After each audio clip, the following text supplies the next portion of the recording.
নানাভাবে এই গণভোটের রায়কে সংবিধান সংস্কার পরিষদ বা জুলাই সনদ বাস্তবায়ন যে আদেশ, সেটাকে সরকার দলের তরফ থেকে কখনো বা প্রতারণা, অন্তহীন প্রতারণার দলিল বলা হলো, কখনো বা এটাকে অসাংবিধানিক, আইনগত কর্তৃত্ব বহির্ভূত হিসেবে সেটাকে পরিচিত করানোর একটা প্রবণতা আমরা সরকার দলের তরফ থেকে দেখতে পেলাম।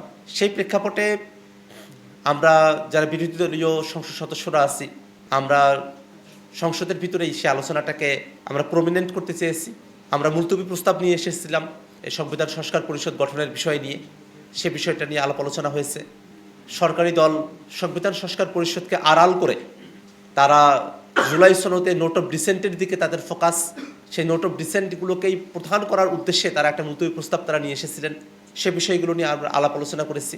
আমরা বিরোধী দলীয় সংসদ সদস্যরা সংসদে রাষ্ট্রপতির ভাষণের উপরে বক্তৃতার সময়টাতে প্রত্যেকেই আলাদা আলাদা করে প্রতিদিনই এই গণভোট, মানুষের রায়, সংবিধান সংস্কার পরিষদ গঠন করা, সে বিষয়গুলো নিয়ে আমরা আলোকপাত করার চেষ্টা করেছি। কিন্তু আমরা দেখেছি যে সরকার দল তারা বরাবরের মতোই গণভোটের রায় অনুযায়ী সংবিধান সংস্কার পরিষদ তারা গঠন করতে চান না। এমনকি তারা এই কথাও বলেছেন যে এই সংবিধান সংস্কার পরিষদের যে আইডিয়া বা কনসেপ্ট, সেটা কোনোভাবেই নাকি যুক্তিসঙ্গত নয়, বা সংবিধানকে শুধুমাত্র সংশোধন করা যেতে পারে, সেটাকে সংস্কার করা যায় না, এই ধরনের বক্তব্য তারা উপস্থাপন করেছেন।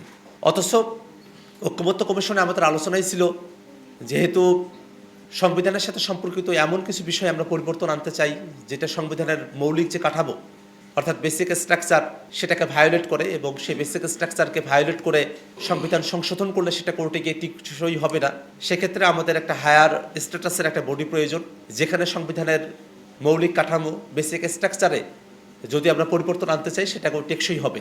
এবং সেই ধারণার জায়গা থেকেই সংবিধান সংস্কার পরিষদের আইডিয়া এসেছিল, যেটার ব্যাপারে বিএনপি তখন আপত্তিও করে নেই।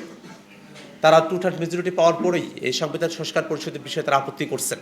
তো আমাদের কাছে সামগ্রিকভাবে মনে হয়েছে যে এই গণভোট, সংবিধান সংস্কার পরিষদ এবং বাংলাদেশের সংস্কারের যে জনগণের আকাঙ্ক্ষা, সেটাকে বাস্তবায়ন করার জন্য সংসদের ভিতরে এবং বাইরে সর্বত্র আমাদের এই বিষয়গুলো নিয়ে কথা হওয়া প্রয়োজন।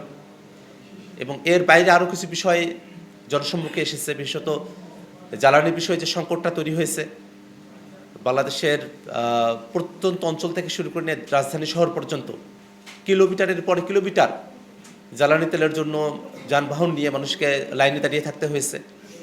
এবং হঠাৎ করেই দেখা গেল জ্বালানি তেলের দাম বাড়ার পরপরই সেই দীর্ঘ লাইন সেটা উধাও হয়ে গেল। এটাতে একটা প্রশ্নের জায়গাও তৈরি হয়েছে আসলে, যে আসলে কি জ্বালানির দাম বাড়ানো হবে?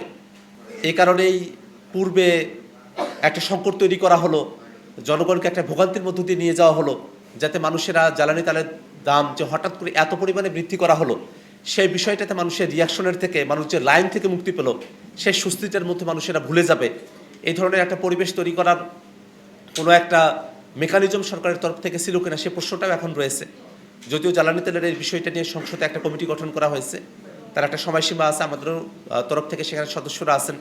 আমরা পুরো বিষয়টা খতিয়ে দেখতে চাই যে আসলে এখানে সংকটটা কোথায় থেকে এটা ঘনীভূত হলো।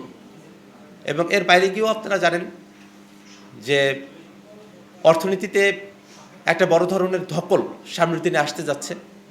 বিশেষত গত পরশুদিন আমাদের স্বরাষ্ট্রমন্ত্রী, আমাদের অর্থমন্ত্রী, তিনি বাংলাদেশের অর্থনৈতিক পরিস্থিতি নিয়ে সংসদে যে বিবৃতি দিয়েছেন, তাতে ভীত সন্ত্রস্ত হওয়ার মতো অর্থনৈতিক পরিস্থিতি আছে বাংলাদেশে বলেই আমাদের কাছে মনে হয়।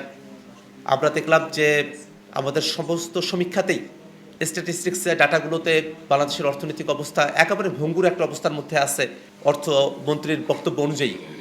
এবং সে সময়টাতেই আমরা খেয়াল করে দেখলাম যে 5টি ব্যাংককে একীভূতকরণ করা হয়েছিল, ইসলামী ব্যাংকগুলো, যেখানে আসলে লুটেরেরা তারা ব্যাংকের অর্থগুলো, জনগণের আমানত বা সরকার যে ভর্তুকি দিয়েছিল সেখানে সব কিছুকেই তারা লুটপাট করে নিয়ে গেছেন। সেখানে ব্যাংক রেজুলেশন আইনটা সংসদে পাশ করা হলো, হঠাৎ করেই সেখানে একটা সংশোধনে নিয়ে আসা হয়েছে এক রাতের ব্যবধানে 18 ধারায়, যে মাত্র 7.5% অর্থ যদি প্রদান করা হয় তাহলেই তারা আবার ব্যাংকগুলোর মালিকানা ফিরিয়ে পাবেন।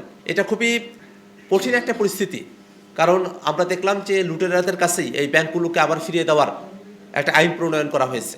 খেয়াল করে দেখবেন যে সরকার যদি সেই ব্যাংকগুলোতে 20,000 টাকা যদি ভর্তুকি দিয়ে থাকে, 20,000 টাকা যদি প্রদান করে থাকে, মাত্র 1,500 কোটি টাকা সেটা যদি তারা প্রদান করেন, তাহলেই তারা ব্যাংকগুলোর মালিকানা আবার ফিরিয়ে পাবেন।